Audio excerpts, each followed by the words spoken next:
Hello, and welcome to this week's edition of the Good 5 Cent Cigar Newscast. I'm Maia Hembruff. Thank you so much for joining us. This week, we'll get an inside look at performances by the URI Dance Company, learn why protests have impact, hear about Welcome Day activities, and get our weekly federal orders update from Casey Chan-Smutko. And of course, David Okula will have all things Rhody athletics covered in this week's Rhody Sports Corner.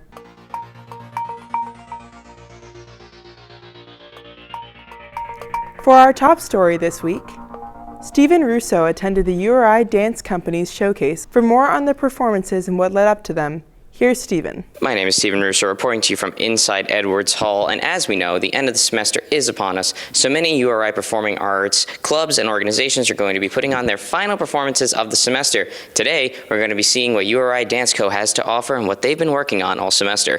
My favorite act that I did was probably my hip-hop number. It was choreographed by my OT friend, Catherine, and it's just such a fun, enjoyable number, and I had a lot of great times performing it. Awesome. So what brought you here today? My sister is one of the teachers on the dance team, and I know a bunch of the lovely ladies on the team, and I just came to support and see what they had cooking up this semester. And before I let you go, what was your favorite act of the night? Purple Rain, best dance by far. Awesome. Now, you're one of the teachers for the Dance Co. So tell me a little bit more about your responsibilities. So I teach two dances. I choreograph them. The dance groups are about like 35. I've had even 40 people in my dances. We rehearse twice a week, well, once a week per dance. We take the whole semester and then we perform at the end. So today I did Purple Rain by Prince and Bittersweet Symphony. Yeah, so each dance gets about an hour or less, honestly, 50 minutes per week. So it's honestly not tons of rehearsal time, so I'm so proud of what we're able to put together in such a short amount of time. I love URI Dance Co. I think everyone who should join it. I think we're very inclusive, welcoming, does not matter if you have dance experience at all, and I just love the community that we've built after all these years. To stay up to date on all things URI Dance Co. related, be sure to follow their Instagram at URI Dance Company.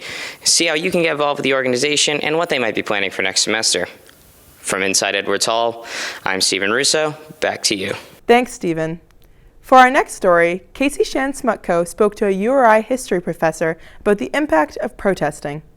Recently, many Americans have been holding rallies protesting against President Donald Trump and his administration. This begs the question, why are protests so important? Christian Gonzalez, a history professor at URI, has the answer. They're important in again, pretty obvious ways. There's this notion of again, a sense of community that protests create, being with like-minded people that makes you feel not so alone in what you're feeling is happening to you. You know, that your sense of individual, let's say, precariousness, or your sense of feeling like your identity, your individuality, who you are is being attacked, that protests help you kind of find others and bond with others who are feeling, if not the same, at least similar things. This has been Casey Chan-Smutko with the Good 5 Cent Cigar. Back to you. Thanks, Casey. Next up, reporter Kat Sheridan visited the final welcome day of the semester over the weekend. Here's Kat with the story. I'm here at the Ryan Center for the third and final Welcome Day here at URI. So this is our Welcome Day. We have 3 of these a year. This is our third and final Welcome Day. It's for admitted students, so typically all the seniors, transferring students, they're able to come, kind of get a sense of the school, answer some final questions, commit if they haven't already to the school, pay their deposit, everything like that. So it's a big event for all of our admitted students to have a great day, get some free merchandise, and just talk to professors based on their major and get in touch of what URI has to offer. So there's a variety of things that happen during Welcome Day. They get to go to a big presentation in the morning. All the academic colleges do presentations. They can go to the dining hall, meet with honors, do this university fair, which is all the clubs and organizations, and so much more. It was really awesome. I really did like it. It was really informational, actually. So we started off with a little lecture at the beginning of Block 1.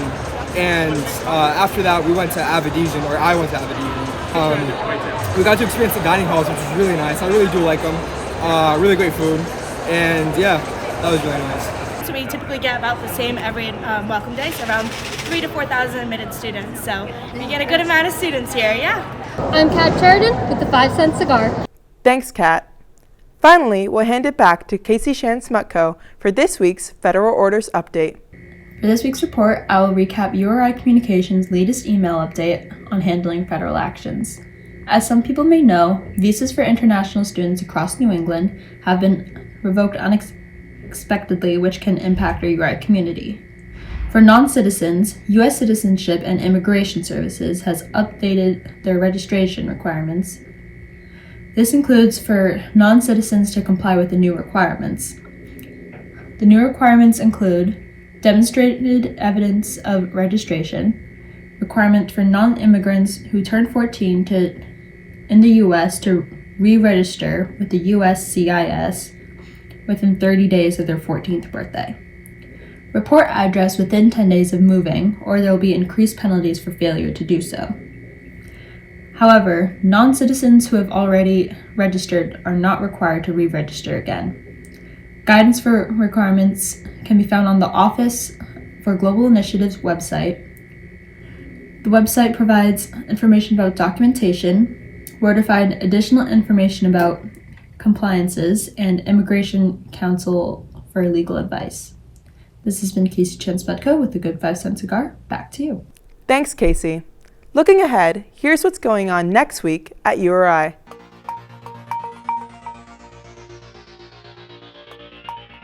URI Theater will debut their musical, Guys and Dolls, a story which follows the Broadway scene of the 1950s, tonight in the Robert E. Will Theater of the Fine Arts Center. Performances will continue throughout this weekend and the next. Tickets can be found on URI's Theater Department website. Football will play their annual spring scrimmage this Saturday with kickoff at 10 a.m. Stop by Meade Stadium to cheer on the Rams in their preseason. Finally, on Tuesday, join students, faculty, and university organizations for the annual celebration of Earth Day. If you're looking to enjoy some live music performances from the Musicians Guild or learn about green initiatives, stop by the Quad anytime from 11 a.m. to 3:15 p.m. And with that, I'll hand it over to David Okula for this week's Rhody Sports Corner.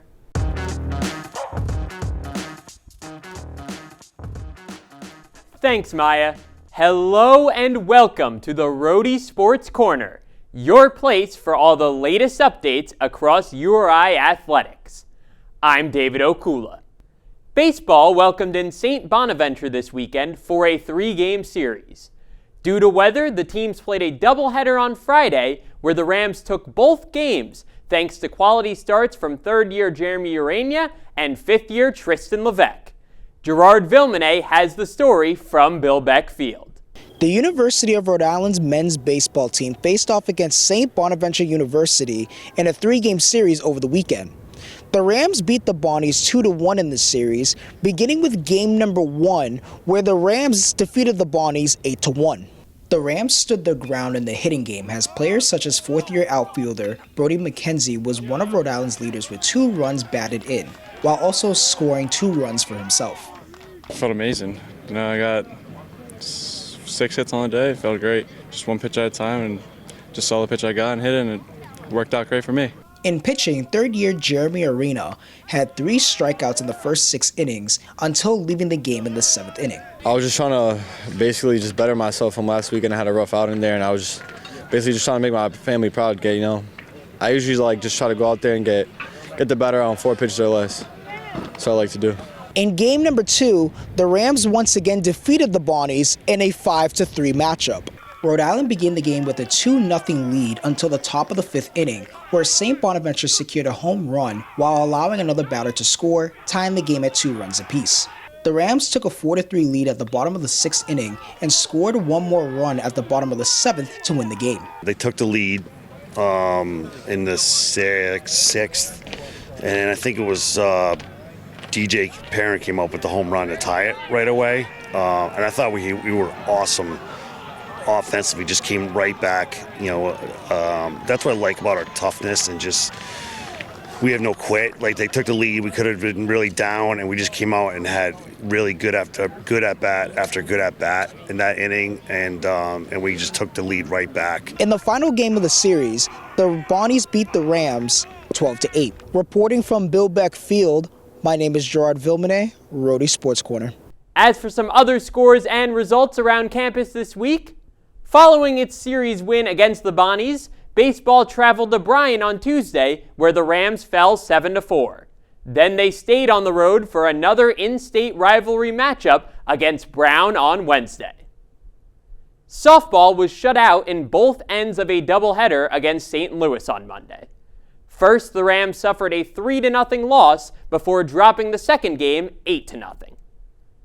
Women's lacrosse won consecutive conference games for the first time this season with a 15-8 victory over George Mason on Saturday. Men's and women's track and field both took trips to Providence this weekend for the Friar Invitational. On the men's side, second-year Nick Martin broke the 3,000-meter steeplechase program record for the second straight week. Golf finished 4th out of 12 teams at the Rutherford Intercollegiate this weekend in its final tournament before the conference championship. Finally, women's tennis lost its first conference game of the season to top A10 opponent Fordham on Saturday. That's all for this week's edition of the Rhody Sports Corner. To stay updated with all things URI athletics, follow us on X at @cigar_sports. Back to you, Maia. Thanks, David. That's all we have for you this week, folks. Thank you for tuning in. Be sure to follow us here and on Instagram at Rhody Cigar and pick up our print paper anywhere on campus to stay up to date with all your Rhody news. You can also find our stories online at rhodycigar.com. Until next time, I'm your host, Maia Hembruff. This is the Good 5 Cent Cigar Newscast, and have a great week, Rhody.